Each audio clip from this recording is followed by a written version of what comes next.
There are unlimited multiples in every number, and large numbers are a factor to some extent. So how can we specialize some of them? LCM and HCF. And today, we're going to be talking about that. So let's familiarize ourselves with both of the terms first. LCM, lowest common multiple, refers to the smallest number that could divide all given numbers without a remainder. For example, 6 is both multiples of 2 and 3. By it being the first common multiple of the two numbers, 6 would be the LCM of 2 and 3. Some of you will probably wonder, why is the first common multiple special? Well, as you see, all multiples of 6 are common multiples of 2 and 3. We won't specifically find them though, because there are just infinite of them. So basically, there's no point finding any of them specifically after the first one. Second term, HCF, highest common factor.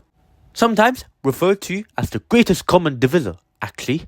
So it is the biggest number that would divide into all the given numbers. Using the same example, 6 is a factor of 12 and 18. By it being the largest factor that both numbers have, i.e. both numbers divide, 6 is the HCF of 12 and 18. Also, just for clarification, the smallest common factor of any number is 1, which we have said from the video previously. So actually, there's no reason for finding the lowest common factor. So here are the two terms we need to understand. And the next part, for most of you, is probably the harder part. Finding LCMs and HCFs in a question. Here, I will be giving you 4 methods to find both of them. The order goes from easier to harder to apply, but it is going to be more efficient and could be used to solve more complicated questions as the way you go down. So let's start with the first method, listing. It's basically brute forcing the multiples of the given numbers, trying to find the one they both have. Here is a common example for finding multiples. What we'll have to do is make 2 lines and list the multiples of 9 and 15 out. Usually, we will have to do the first 5 to 10 multiples. If you still can't find it, it's either a skill issue or this method just doesn't work that efficiently. In this case, multiples of 9 are 9, 18, 27, 36, 45, 54, 63, and 72. And multiples of 15 are 15, 30, 45, 60, 75, 90, and 105. Circle the first common multiple, and 45 will be our answer. Same thing happens for finding factors. Factors of 16 are 1 times 16, 2 times 8, and 4 times 4. And the factors of 24 are 1 times 24, 2 times 12, 3 times 8, and 4 times 6. Circle the largest common factor, and 8 is our answer. This sounds simple, but what if we are getting bigger numbers? This ain't a good way to find the answer while you're saving time. So we will need a second method, prime factorization. Given an example question like this, what we'll have to do is to place all given numbers on the same height and find a prime number which could divide both the numbers fully without a remainder. I'll probably recommend starting from the smallest prime number, 2, just for the sake of not losing any numbers out.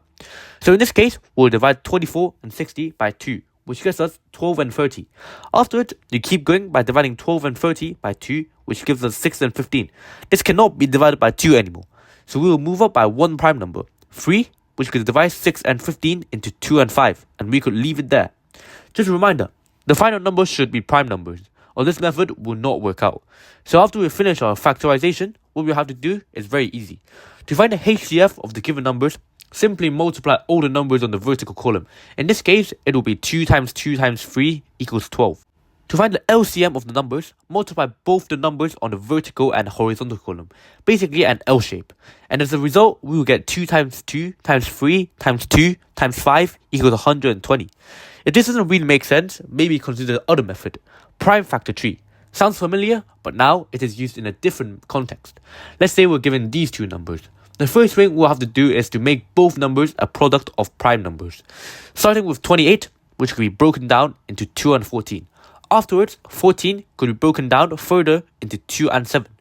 And with 42, we could first break it down to 2 and 21, which could then be broken down into 3 and 7. Afterwards, we put both numbers in the product of prime numbers down. 28 equals 2 times 2 times 7, and 42 equals 2 times 3 times 7. And the tricky part comes. Place 2 circles with an overlapping part, like a Venn diagram. Place the corresponding number of the circle on the top corner. Firstly, identify the common prime numbers both numbers have.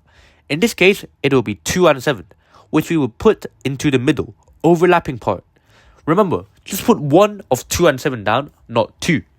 Afterwards, identify the remaining prime numbers of both numbers and place them in the outer part of the corresponding circle. So there's one more 2 in 28 and one more 3 in 42, which can be placed in their own circle.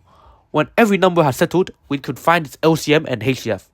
The way of finding it is also as simple as the second method.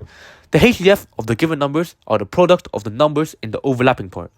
The LCM of it are the products of all numbers inside the circle. Therefore, our HCF of this will be 2 times 7 equals 14, and our LCM will be 2 times 7 times 2 times 3 equals 84. Seem to be more steps, but trust me, in most cases, this will be the most efficient method. And the final part, hacker level. One equation to save half your time on these questions. Let's say you are asked to find the LCM of x and y, where x and y are just positive integers, they're not 0 and not negative. The LCM of x and y will be the product of x and y multiplied divided by the HCF of x and y. I bet you that this question will always be true. Do not believe me? Try it out yourself. Not sure how this works, and maybe this next video will help you.